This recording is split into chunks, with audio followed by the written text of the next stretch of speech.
Hello, everyone. Welcome to this week's edition of TCG with Victoria, Teen Christian Girls with Victoria.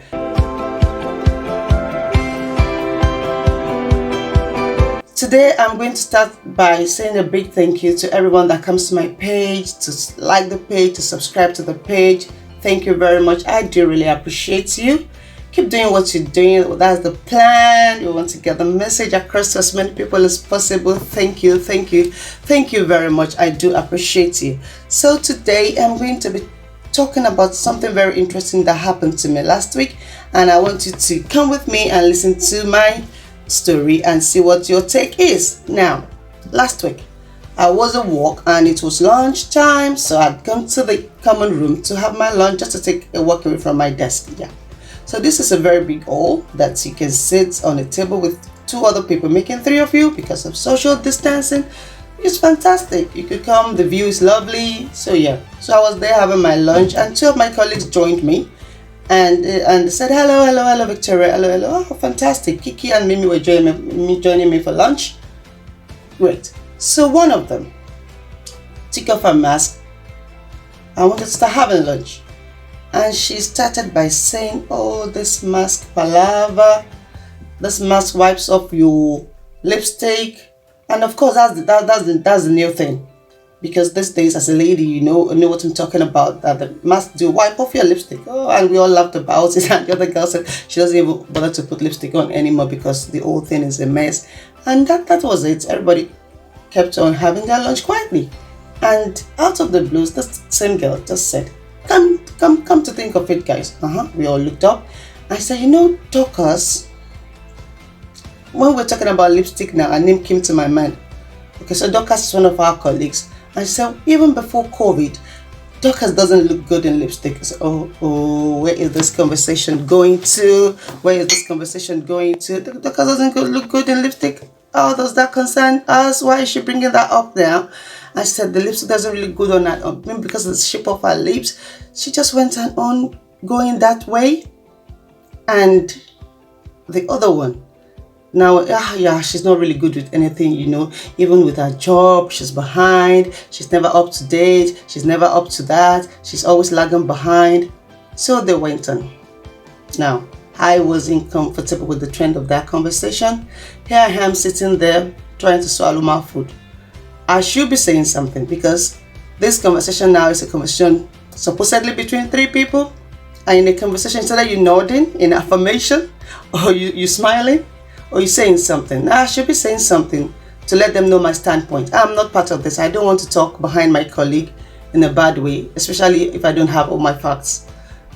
And even if I have all my facts, there are always ways to talk about somebody or talk with somebody, not just running the person down and not even giving the person any benefits of that. So I got up from the table and I went to get water from the water dispenser. Luckily, I met another colleague of mine there that took my time. Oh, Victoria, I've not seen you in a while, blah, blah, blah. And he talked on and asked for the kids, asked for this, asked for that. And after the conversation, I didn't want to go back to that table. I just took my lunch plate, went back to the office. Now, it is very important to be up to date with information. You want to know what's going on. You want to know the latest things about the royals. You want to know the current affairs. You want to be conversant with the latest trends of events around you. You don't want to be ignorant, isn't it? So, but then there should be a place to draw the line between being ignorant and getting information or seeking information, and when you're gossiping.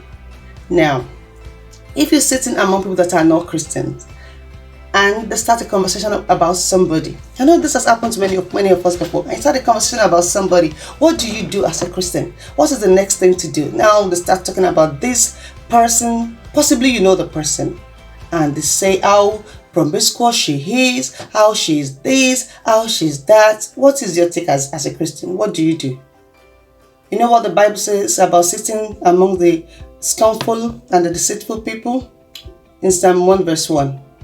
You don't want to be there. You don't want to be there. The best thing is to get up and go. Get up and go. If these people are not Christians, I don't think there's nothing you can tell them. They will tell you where to stop. They will tell you, madam, we are not talking to you. We are not talking to you. This conversation is not for you. It's not about you. You have something to say, say it. You don't have anything to say, shut up. We are going on. So the best thing is to say, shut up. You don't want, the best thing to just say, to do is to get up and leave. You don't want to be sitting there tearing another person down. The story might be as interesting as ever, with your eyes wide open and your jaw dropped like, wow, I thought I've had it all. This is another level of. But the best thing is to get up and go. Because this is gossiping and it is a sin before God. This is a sin before God, and God has not categorized any sin as bigger or smaller than the other. So you're as bad as somebody killing, you're as bad as somebody fornicating, you're as bad as somebody committing adultery when you also caught in the act of gossiping.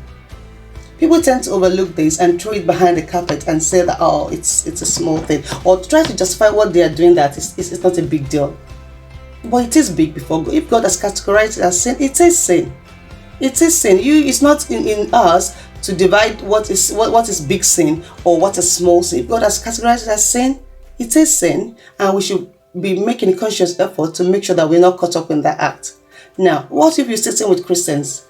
What let's say in church after service, or maybe your Christian friend, that everybody's a Christian and they know where you're coming from. If you stop it, or if you stop them from going on, then you can stop them. So now, what would I have said in that conversation at my workplace if I had to say something? Because I should be saying something. The first thing is to just first and foremost affirm that, guys, this is gossiping.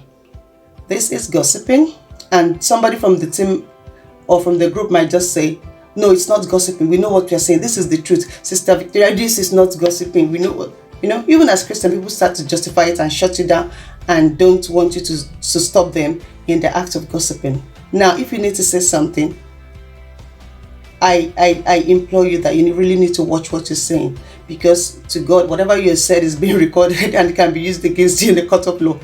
That is before the person that you're talking about. So mind what you say, and whatever you say must be from the standpoint of love. If you are going to say something, you should even affirm the good points of that person more than the bad parts.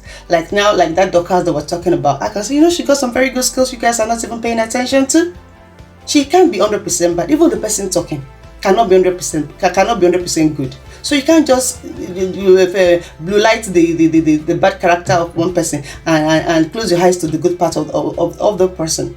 So the first thing is to affirm that this is gossip. So that the next sentence anybody is saying the person is thinking before talking. The person is thinking before talking. And then if you're saying something, whatever you say must be guided cautiously, God guiding you, and whatever you say must come from the standpoint of love. That being said, you can also ask, has anybody discussed this or taken this up with Dorcas before? Most likely it's no. Most likely they have not said it before, because before they are nice, sweet and lovely, and behind that they are saying all sorts of things. So if the answer is no, the next thing is somebody should be ready to take up that conversation with Dorcas and tell her what you think about her. Do you know that 8% of people will take correction if they say that you're coming from the standpoint of love and you're not just pulling them down or trying to make them feel bad? If you say it in a very loving way, they'll say, okay, thank you. They may not like what you say, but they'll have a rethink about it. And they're not just going to just push away everything you've said. They're going to think about it and even tell you some side of their story, like, you know what, I'm going through this, I'm going through that. It's not really my fault. I get what you mean. I really understand. Thank you very much. And that is said. You don't want to start spreading the rumor. You don't want to start spreading the rumor. It's better to discuss with the person than with other people. Another thing we can do for that person is pray for the person. Instead of spreading rumor about the person. Now you know the person's weakness, you know the person's fault. Have you ever prayed for the person instead of opening your mouth or opening my mouth to say derogatory things, to say bad thing about that person? God said we're going to give accounts of every idle word that we say. And if you see Proverbs 21:23, it said, if a man keeps his mouth and keeps his tongue, he can keep himself away from trouble. Keep yourself away from trouble, God's trouble and man's trouble, because man can even bring you trouble before men, because people can come and meet you with whatever you have said. We had it said this. Some people, if they are not Christian, they can even beat you up. So it's time for us to start like curtailing what we say and trying to restrain our tongue, restrain our mouth from saying things that are not even factual. And even if they are factual, we should handle it in the right way. Don't be the one to spread the rumors. You know, the devil knows what is doing. The silly devil knows what is doing, because it's going to cause this discord amongst brethren, because he knows that every rumor, every gossip you say about the next person, if the person gets to hear, the person will not be happy with it. You have broken the trust that the person has in you. And can trust be built back? Even if it is built back, it takes a very long time. You don't want that. You don't want discord amongst the brethren. The information that you have, or that anything that you know about the other person should be used carefully. Information management. You know it is interesting. It is not in your place to start sharing it. Do you know that man's wife has got a boyfriend? It's not in your place. What does it add to you? We are going to give account of every idle word that you say, like I said. And God is watching us. We are Christians. We should be building ourselves and not breaking us up. So today I'm just going to end with this. That girl, the story might be juicy, it's not godly. Stop the chain. Break the chain. Don't be the one passing the rumor. Break the chain of rumor, of gossiping today. I do love you. Bye.